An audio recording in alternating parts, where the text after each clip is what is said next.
The age of explorers was ending. Europe already knew Asia and Africa. Maybe the same could have been said about Oceania. The only places where secrets were waiting were those too dangerous to even have an indigenous population. Or what's the same, Antarctica. The year was 1891, and the sailors were lost at sea. They had sailed from some port in the east with course to Montevideo. They never made it. They lost their course, storm after storm. The winds of the Atlantic somehow forced them too far south. They got stranded first and shipwrecked later. Alone in unknown waters, well unknown to them at least. Their vessel was too damaged to continue, but in no immediate danger of sinking. Once they saw a landmass relatively close to their position, a group of 4 took a boat and rowed, with hopes of finding salvation in the materials they could scrap together. It wasn't an island. It was Antarctica's mainland, according to what they described and compared with what we know now. They made camp and explored the zone around. Yes, they did find materials for the much-needed repairs, and more. Imagine their smiles when they found trails near the shore, the signs of life. Human life, signs of salvation, the door that leads to the future, or the opposite. So they followed, as you or anyone else would have done. They walked miles toward the heart of the continent. It was a slow march, towards the one place, still today, we call mysterious, and they didn't even know it. But after some time, the winds blew against them. A cold caress first, a violent push a minute later. The sailors looked at each other, and it wasn't even a decision. It was mathematics. They had to pull forth.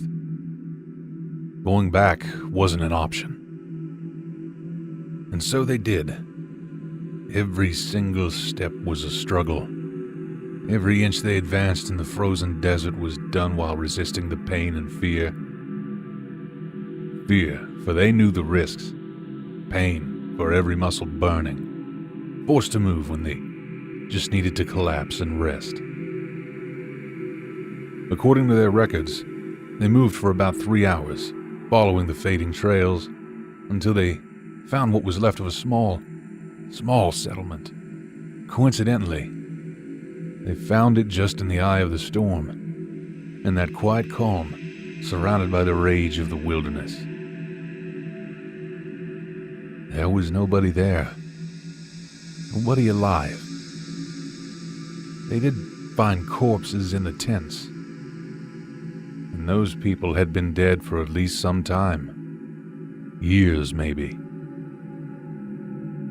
There were no materials, of course, but there was food, most of it rotten.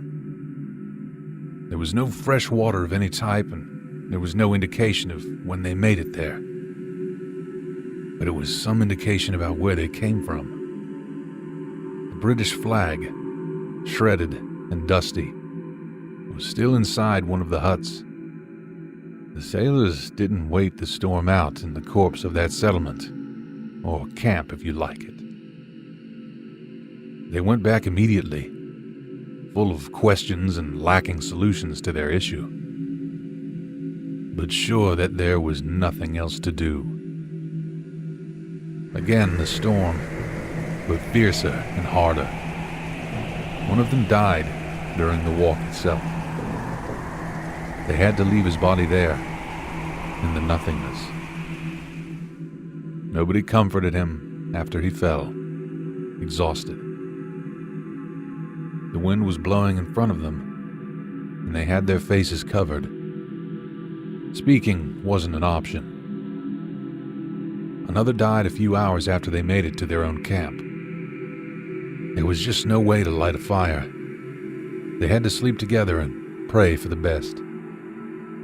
It seems their gods listened only to 2 prayers that night. The following morning, the surviving 2 sailors gathered as much wood as they could and started to ferry it back to the ship. It took them a week to lift the anchor and resume their voyage. Nobody believed them. That's why this is such an obscure tale. History hasn't vindicated them yet, and probably it never will be. We both, you and me, know that there is another explanation for those 2 dead sailors. But still, you and me also know that their story can't be pure fabrication. For another story, tune in next Tuesday. Meanwhile, watch another video. And don't forget to like, share, and subscribe. Check out the description for our social media, and sleep well if you can.